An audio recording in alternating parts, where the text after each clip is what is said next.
প্রিয় দর্শক, আপনাদের সবাইকে স্বাগত জানিয়ে শুরু করছি আরটিভির নিয়মিত সরাসরি সম্প্রচারিত চিকিৎসা পরামর্শক বিষয়ক অনুষ্ঠান ডেটাল প্রতিদিন। দর্শক, উজ্জ্বল নির্মল ঝকঝকে একটি হাসি ভুলিয়ে দিতে পারে অনেক কষ্ট, অনেক গ্লানি। এ কারণেই হয়তো শিশুর মুখের একটু হাসির জন্য বাবা মা অনায়াসে করে যায় অনেক কষ্ট। শুধু বাবা মা কেন, অনেকেই বাবা মায়ের কিংবা পরিবারের অন্য সদস্যদের মুখের হাসির জন্য সকাল সন্ধ্যা পরিশ্রম করে যান। যা হোক, এই প্রাণবন্ত হাসির পেছনে যে বিষয়টি কাজ করে সেটি হচ্ছে ঝকঝকে সুন্দর ও সুস্থ দাঁত। দর্শক, আমাদের আজকের আলোচনার বিষয় দাঁত ও মুখের সুস্থতা। এই বিষয়ে টেলিফোনে আপনারা সরাসরি অংশ নিয়ে জেনে নিতে পারেন সম্ভাব্য পরামর্শ বা চিকিৎসা। আমাদের ফোন নাম্বার 81593555 হতে 9 পর্যন্ত। আজ আমাদের সাথে স্টুডিওতে আছেন ডেন্টাল সার্জন অধ্যাপক ডক্টর অরূপ রতন চৌধুরী। স্যার, আপনাকে স্বাগত আমাদের আজকের অনুষ্ঠানে। অনেক ধন্যবাদ আমাকে ডাকার জন্য। আজ আমরা আলোচনা করব দাঁত ও মুখের সুস্থতা এই বিষয়টি নিয়ে। তো প্রথমেই আমি আপনার কাছে জানতে চাচ্ছি, ঝকঝকে সুন্দর ও সুস্থ দাঁত পেতে হলে আমাদের কি করা উচিত? প্রথমে বলতে হয় যে সুস্থ থাকার জন্য যে বাক্যটি আমরা সবসময় বলি সেটি হচ্ছে যে মুখই স্বাস্থ্যের প্রবেশ পথ। অর্থাৎ আমাকে যদি সুস্থ থাকতে হয় তাহলে আমার মুখটাকে সুস্থ রাখতে হবে। সেই হিসেবে বিবেচনা করলে যে দাঁত ও মুখের যত্নটা কিন্তু অপরিসীম। আমরা অনেকেই বুঝতে পারি না যে দাঁতের যত্নটা কেন এত জরুরি। বিজ্ঞানের দীর্ঘদিনের গবেষণায় যেটা এখন প্রমাণিত সত্য যে মুখ ও দাঁতের যত্ন শুধু আমাদের মুখের জন্য করব না, আমাদের সম্পূর্ণ সর্বাঙ্গীন স্বাস্থ্যের উন্নতির জন্য, সুস্বাস্থ্যের জন্য আমাদের মুখ ও স্বাস্থ্যের যত্ন নেওয়া দরকার। এই জিনিসটি কিন্তু দর্শক যারা আছেন আজকে অনুষ্ঠান শুনে তাদের সবাইকে বুঝতে হবে যে আমি দাঁতটা শুধু ঝকঝকে রাখবো তার জন্যই দাঁত ব্রাশ করবো তা কিন্তু নয়।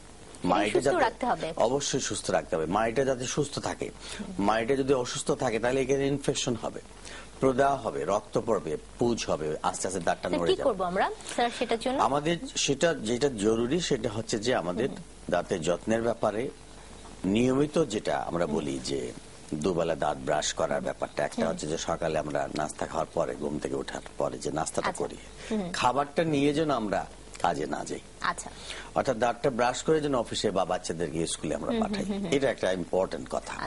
আর একটা হচ্ছে যে সারাদিন যেটা খেলাম সেটাও কিন্তু আমরা মুখে নিয়ে ঘুমাবো না। অর্থাৎ বিছানায় যখন যাব তখন কিন্তু আমাদের মুখটা যেন সম্পূর্ণভাবে পরিষ্কার থাকে। বিছানায় শুয়ে অনেকে বাচ্চাদের মুখে কিন্তু ফিডার দিয়ে দেন, চকলেট দিয়ে দেন, বা শুয়ে শুয়ে অনেকে খেতে খেতে ঘুমিয়ে যায়। এটা কিন্তু মারাত্মক ক্ষতিকর, কারণ এটা যখন মুখে থাকে সারা রাত্র ঘুমের মধ্যে থাকে, লালার সঙ্গে মিশে যায়, মিশে গিয়ে সেই ধরনের একটা অ্যাসিড ফর্ম করে। দুবেলাই আমাদের দাঁত ব্রাশ করতে হবে, ছোট থেকে বৃদ্ধ সবাই, আবার বৃদ্ধ মনিতা সবাই। ফোন আছে আমাদের জন্য। হ্যালো, আসসালামু আলাইকুম। ওয়ালাইকুম আসসালাম।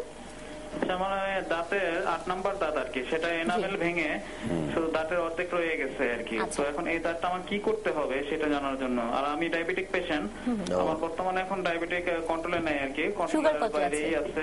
ব্লাড সুগার কত আছে আপনার? ব্লাড সুগার বর্তমানে মানে খাবার পরে অর্থাৎ 15.7। আচ্ছা, আপনি কোনো ডায়াবেটিক ওষুধ নিচ্ছেন? হ্যাঁ, আমি ইনসুলিন নিচ্ছি আর কি। আচ্ছা, ধন্যবাদ আপনাকে। আচ্ছা, আপনার জন্য প্রশ্নের উত্তর দুই ভাবে আমি দিব। একটি হচ্ছে যে আপনার দাঁতের সুস্থতার জন্য আপনার প্রথমে যেটা বলতে চাই সেটা হচ্ছে যেটা এনামেল ভেঙে গেছে। আজকাল এনামেল ভেঙে গেলে আপনি কি অর্থে এনামেল বুঝিয়েছেন আমি জানি না, একটি দাঁতের উপরিভাগ যেটা থাকে মুকুটের ক্রাউনে সেটাই কিন্তু এনামেল। সেটা যদি ভেঙে গিয়ে থাকে আজকাল অনেক আধুনিক চিকিৎসায় ফিলিং করা যায়, রুট ক্যানেল করা যায়, পরে ক্যাপ করা যায়, নানান ধরনের ব্যবস্থায় দাঁতটা রক্ষা করা যায়। তবে এক্সরে করে দেখে নিতে হবে যে দাঁতের ক্ষয়ক্ষতিটা কত দূর পর্যায়ে গেছে। আচ্ছা, এই প্রসঙ্গে আমি বলছি দুভাবে উত্তর দেব। আর ডায়াবেটিস সেহেতু তার যদি দাঁতে সে ধরনের কোনো প্রদাহ না থাকে, ইনফেকশন না থাকে, ফেলার দরকার নেই। আর ডায়াবেটিস তার ইতিহাস থেকে বোঝা যাচ্ছে যে সুগারটা অনেক বেশি। উনি বলছেন যে ব্লাড সুগার খাওয়ার পরে প্রায় 15 মতো। তো 15 যদি হয় এটা আমি বলবো যে খুব পোরলি কন্ট্রোল। সুতরাং তাকে আরো ডায়াবেটিস নিয়ন্ত্রণে রাখার জন্য ডায়াবেটোলজিস্ট বিশেষজ্ঞের চিকিৎসা নিয়ে তাকে ডায়াবেটিস নিয়ন্ত্রণে আনতে হবে। অন্তত 7-8 মধ্যে তাকে নাস্তা খাওয়ার পরে। ডায়াবেটিক কন্ট্রোলে না থাকলে কিন্তু দাঁতের সমস্যাও বেশি হতে পারে। দাঁতের সমস্যা মানে কি ইনফেকশনটা বাড়বে, বেশি বাড়বে। আচ্ছা স্যার, আরেকজন দর্শক আছেন। হ্যালো। হ্যালো, আসসালামু আলাইকুম। ওয়ালাইকুম আসসালাম। আচ্ছা, আমি নীলা বলছিলাম। জি নীলা, প্রশ্ন করুন, শুনতে পাচ্ছি আমি গুলশান থেকে বলছি যে আমার কিছুদিন হলো হঠাৎ করে উপরের দাঁতের মাড়ির একদম কর্নারের দাঁতের কণাটা ভেঙে গেছে। মানে বুঝলাম যে ধার ধার লাগতেছে, পরে থেকে ভেঙে গেছে।